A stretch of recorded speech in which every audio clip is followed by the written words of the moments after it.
Friends, welcome to the Geology MCQ series from K.M. Bangur. This is the video number 5 for second chapter and यहाँ पर हम बात करेंगे ground water and earthquake से related questions के बारे में. बट बिफोर यू बिगिन, अगर आप गेट नेट GSI या IIT JAM की तैयारी कर रहे हैं तो आप हमारा ऐप इंस्टॉल कर सकते हैं. सिंपली प्ले स्टोर पर जाकर सर्च कीजिए जियोखान geology and you can prepare with us.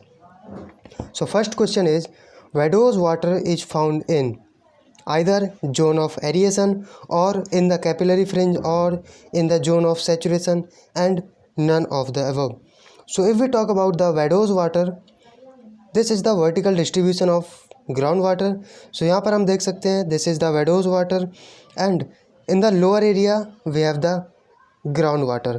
So Vadose water is found in the zone of aeration and जो ग्राउंड वाटर जहाँ पर हमको मिलता है उसको हम कहते हैं zone of saturation. Okay, so according to question यहाँ पर हमारा फर्स्ट ऑप्शन राइट आंसर हो जाएगा, that vadose water is found in the zone of aeration. Now second question is, what is the water table? It is zone of aeration और the upper limit of zone of saturation और lower limit of zone of saturation and vadose water.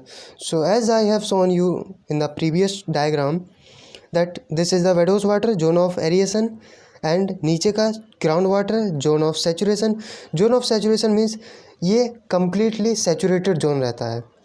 Okay, and between these two we have the water table, यानी this water table is the upper limit of zone of saturation. Zone of saturation जहाँ पर and होता है उसको हम कहते हैं water table. Okay, सो यहाँ पर हमारा सेकेंड ऑप्शन राइट आंसर हो जाएगा, that upper limit of zone of saturation is known as water table. Okay, now question number third one is, artesian wells are related to. Now जो भी aquifers होते हैं they can be various types, like you have the confined aquifer and confined aquifer. अगर simply ये हमारी एक earth surface है and यहाँ पर वाटर भरा हुआ है तो इसको हम कहते हैं अनकन्फाइंड एक्वीफर. ओके, क्योंकि ये सीधा ओपन है. बट अगर कभी कोई ऐसी कंडीशन बन जाती है दैट ये जो वाटर भरा हुआ है इसके ऊपर एक इम्परवियस लेयर आ जाती है जो कि वाटर को इन्फिल्ट्रेट या वाटर को मूव नहीं करती है. दैट मीन्स वाटर जो भी नीचे भरा हुआ है वो ऊपर नहीं जा सकता. This is known as the confined aquifer, कि ये एक इम्परवियस लेयर के थ्रू कन्फाइंड हो गया. अब ये इसका वाटर जो है वो बाहर नहीं जा सकता. ओके, सो जो आर्टेशियन वेल्स होते हैं they are related to the confined aquifers. Let me show you one diagram और one picture taken from our book K.M. Bangur. Here you can see the dotted lines, ये and ये, these two lines are impervious rock layers, यानी इनमें से water का flow नहीं होता है. एंड बिटवीन दीज टू, यहाँ पर मैं येलो कलर से दिखा रहा हूँ, दिस इज़ द एक्वीफर. इसमें वाटर फ्लो हो सकता है. So this is a confined type of aquifer, means ऊपर और नीचे दोनों ओर से ये इम्परवियस लेयर से घिरा हुआ है एंड केवल इसका रिचार्ज एरिया जो है वो खुला हुआ है जहाँ से वाटर इसमें एंटर करता है. So this is known as the artesian well. जो भी वेल्स इसमें से बनाए जाते हैं लाइक दिस, एक वेल ये आपको दिख रहा है, एक यहाँ पर. So these are the type of artesian wells. Okay, in related to the confined aquifer. So यहाँ पर हमारा सेकेंड ऑप्शन राइट आंसर हो जाएगा. Now question number fourth one is, porosity can be primary only, secondary only, और it can be primary as well as secondary and neither primary non secondary. So अगर हम बात करते हैं porosity की, so porosity can be defined as the void spaces with in the rock. Rock में जो भी खाली स्थान होता है, खाली जगह होती है, उसको हम कहते हैं पोरोसिटी. नाउ ये खाली स्थान वाटर के द्वारा फिल किया जा सकता है और ये जो खाली स्थान होता है जिसको हम पोर्स कहते हैं या पोरोसिटी, ये काफ़ी वेरियस टाइप की हो सकती है. लाइक अगर ये पोरोसिटी रॉक के बनने के साथ ही डेवलप हुई है तो इसको हम कहते हैं primary porosity. For example, if you have the sedimentary rocks, तो सेडिमेंट्री रॉक्स काफ़ी सारे सेडिमेंट से मिलकर बनी हुई होती है एंड इन सेडिमेंट्स के बीच में काफ़ी सारे वाइड स्पेसेस रह जाते हैं. Okay, between the grains. So ये भी एक वाइड स्पेस है एंड इसको हम कहते हैं प्राइमरी पोरोसिटी. जबकि सेकेंडरी पोरोसिटी लेटर ऑन बाद में जो भी डिफॉर्मेशंस होते हैं उनके थ्रू जनरेट होती है। लाइक आपके पास कोई रॉक है, देन ड्यू टू फोर्सेस इसमें कुछ क्रैक्स आ जाते हैं, फोलिएशंस डेवलप हो जाते हैं, सो फॉल्टिंग हो जाती है, and these are known as the secondary porosity. इन क्रैक्स जो कि डिफॉर्मेशन के साथ हुए हैं, क्योंकि ये सेकेंडरी इन नेचर है, प्राइमरी नहीं है, इसलिए इनको हम बोलते हैं secondary porosity. So according to our question, porosity can be primary as well as secondary. Okay, so third option यहाँ पर हमारा राइट आंसर हो जाएगा। Now question number 5th one is which of the following statement is wrong about the Darcy law. So जो Darcy law था वो एक ground water motion के लिए दिया गया था, एंड हम देखते हैं इनमें से कौन सा स्टेटमेंट गलत है। First is rate of water flow is proportional to the hydraulic gradient. Hydraulic gradient is h divided by L, where h is equal to the height difference between the water level, okay, this much height difference, and L is the length between the 2 points, okay। जिन दो points के बीच में हम Darcy law का use कर रहे हैं उन दो पॉइंट के बीच में जो वाटर लेवल का डिफरेंस है that is h, and L is the distance between these 2 points. So first जो हमारा स्टेटमेंट है वो सही है। नाउ सेकेंड देखते हैं, rate of water flows depends on permeability. Yes, ये भी हमारा सही है, क्योंकि परमेबिलिटी, व्हाट इज परमेबिलिटी?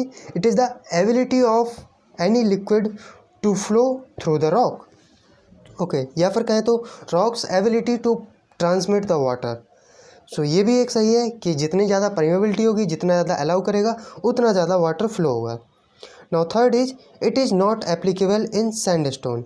ये स्टेटमेंट हमारा गलत है। डार्सी लॉ को सैंडस्टोन के लिए यूज किया जा सकता है, it is applicable in the sandstone rocks. And fourth one is this law is related to the ground water motion. So यहाँ पर भी हमारा सही है कि ये ग्राउंड वाटर मोशन के लिए है। सो यहाँ पर हमारा थर्ड ऑप्शन हो जाएगा, क्योंकि थर्ड जो है वो एक रॉन्ग स्टेटमेंट है। अगर हम बात करें इसके फार्मूला की, so it is known as the Q is equal to KH/L, where H/L is the hydraulic gradient, जो कि फर्स्ट ऑप्शन में दिया हुआ है। Okay, now next question is which of the following is a type of spring. Now spring क्या होता है? जब कोई भी ग्राउंड वाटर जो है सरफेस पर फ्लो करता है उसको हम कहते हैं स्प्रिंग, एंड ये सरफेस पर फ्लो जो है नेचुरल प्रोसेस के थ्रू होना चाहिए। ऐसा नहीं है कि ह्यूमन एंथ्रोपोजेनिक एक्टिविटीज़ के थ्रू हमने इसको फ्लो कर दिया। सो ठीक है, spring is the natural process of flowing of ground water. So spring जो है वो वाटर टेबल स्प्रिंग भी हो सकता है, sorry it is R not T, and contact spring as well as the fault spring. So let us discuss what are these two. कोई एक ऐसा हम सरफेस मान लेते हैं, एंड जो हमारा वाटर टेबल है वो कुछ इस तरीके से है। दैट मीन्स ये जो इतनी सरफेस है, let me make it in the okay, ये जो सरफेस है इस सरफेस के ऊपर हमारा वाटर टेबल है, तो ऑब्वियसली वाटर टेबल के नीचे सब कुछ सैचुरेटेड रहता है। सो ये इस सरफेस को सैचुरेट करने के लिए यहाँ से वाटर का फ्लो स्टार्ट हो जाएगा, and that is a spring, water flow on the surface. Then contact spring, contact spring what happens is that when you have the surface like this and you have here, यहाँ पर एक हमारा impervious layer है। impervious layer means वो layer जिसमें permeability नहीं है और वह फ्लो को नहीं होने देता है।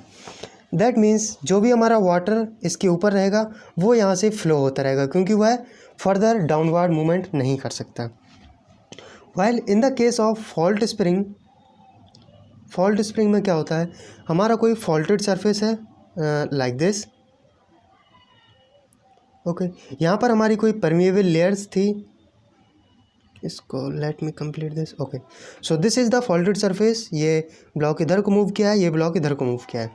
सो यहाँ पर अगर हमारी कोई एक्वीफर है एंड बिकॉज ऑफ एक्सपोजर, ये फॉल्टिंग के थ्रू इसका एक्सपोजर हो गया है, एंड यहाँ से हमारा ग्राउंड वाटर जो है वो फ्लो होने लगा है, and that is known as the fault spring.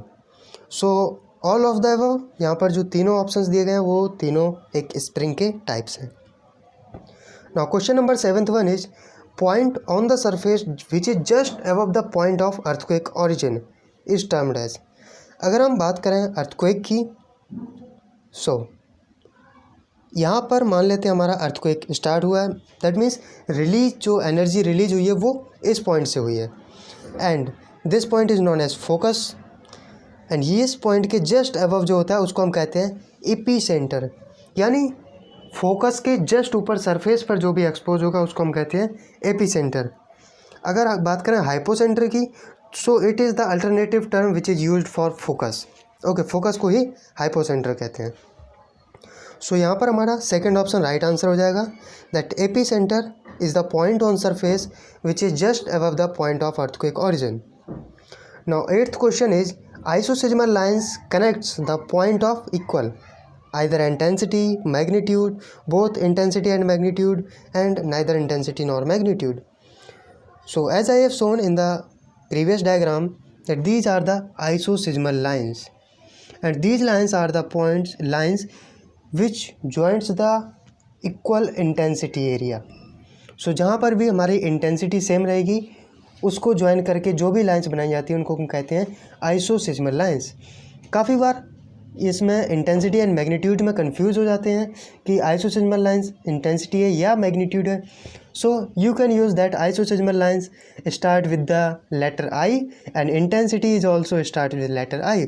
So isoseismal is intensity. Okay, यहाँ पर भी हमारा फर्स्ट ऑप्शन राइट आंसर हो जाएगा। Now question number 9th one is P and S waves are also called as.